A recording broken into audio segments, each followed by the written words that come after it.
Assalamualaikum warahmatullahi wabarakatuh. Alhamdulillahirabbil alamin. Hamdan na'imin, hamdasy syakirin.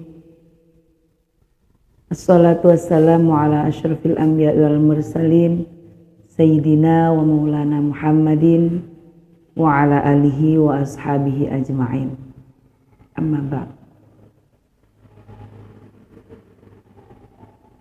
Sahabat yang dimuliakan Allah, ada beberapa hal yang menyebabkan seseorang boleh meninggalkan puasa Ramadan dengan ketentuan-ketentuan yang telah dijelaskan dalam kitab fikih. Ada seseorang yang boleh meninggalkan puasa tanpa mengqadha. Ada seseorang yang boleh meninggalkan puasa dengan syarat harus mengqadha di hari lain kelak setelah Ramadan selesai. Dan ada juga yang harus qadha tetapi juga harus membayar fidyah. Dan yang terakhir, ada juga kaum yang diperbolehkan meninggalkan puasa akan tetapi hanya diwajibkan untuk fidyah tanpa diwajibkan untuk qadha. Untuk poin yang pertama, orang-orang yang diperbolehkan meninggalkan puasa tanpa harus mengqadha maupun membayar fidyah, ini ada dua golongan, yaitu anak kecil dan juga orang gila yang berstatus gila sungguhan, bukan gila jadi-jadian. Akan tetapi bagi kita orang tua yang memiliki anak, memiliki putra-putri yang masih kecil, belum baligh, semestinya dan sudah seharusnya kita ajari mereka berpuasa. Mereka memang belum berkewajiban puasa, akan tetapi kita sebagai orang tua tetap berkewajiban mendidiknya untuk berlatih, supaya kelak ketika sudah balik, dia sudah terbiasa melakukan puasa tersebut dan tidak akan berat melaksanakan puasa. Kita bisa membayangkan bagaimana sulitnya ketika anak kecil tidak diajari puasa sama sekali. Kemudian ketika dia balik langsung disuruh berpuasa penuh, maka saya yakin ini akan terasa berat.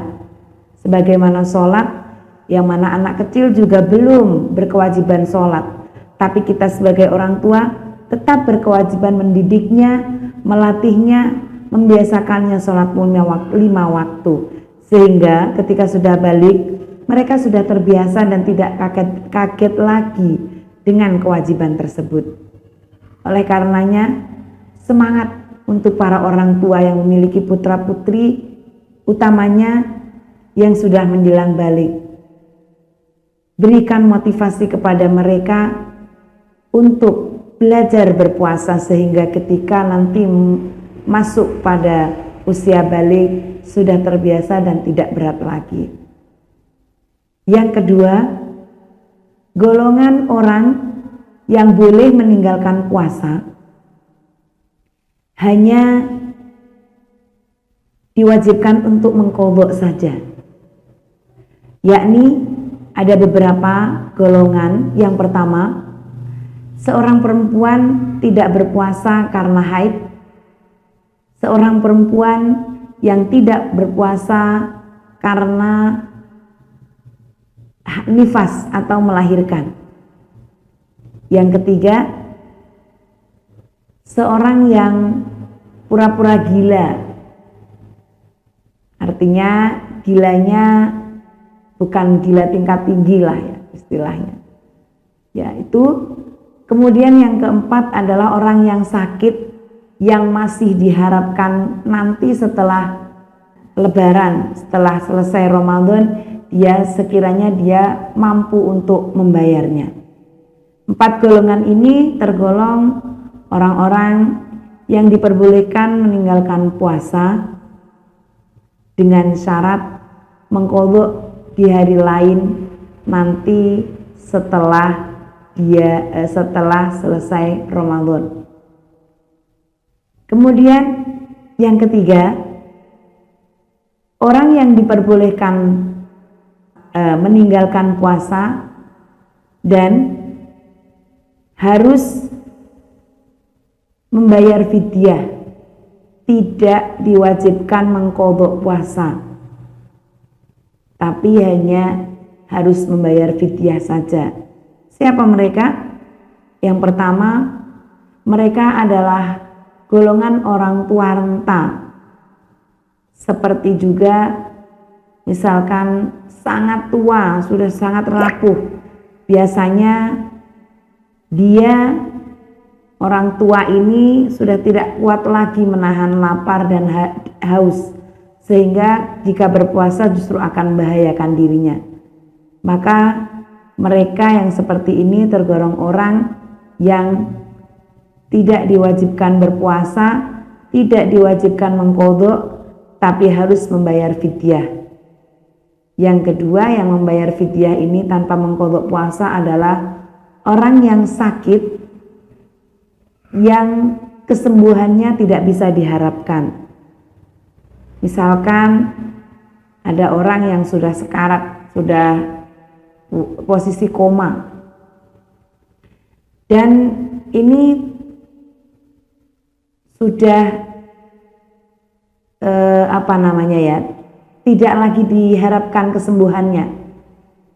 Jadi akan tetapi nyawanya ini masih ada, istilahnya masih bernyawa, masih dinamakan hidup, tapi dia kesembuhannya tidak bisa diharapkan, penyakitnya sudah terlalu parah. Maka oleh keluarganya dia bisa langsung dibayarkan fidyahnya hari itu juga, untuk saat itu juga.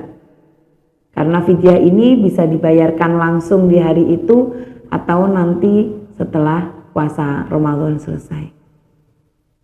Selanjutnya adalah orang yang diharuskan mengqadha puasa dan juga fidyah, dua-duanya wajib, qadha puasa dan juga fidyah.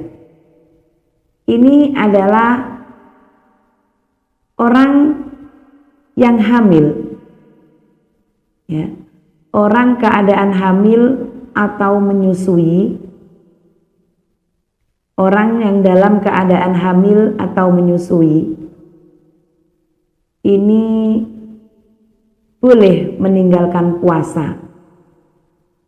Dalam fikih dijelaskan bahwa orang yang dalam keadaan hamil dan menyusui boleh meninggalkan puasa di bulan Ramadan, tapi dia terkena hukum wajib qadha.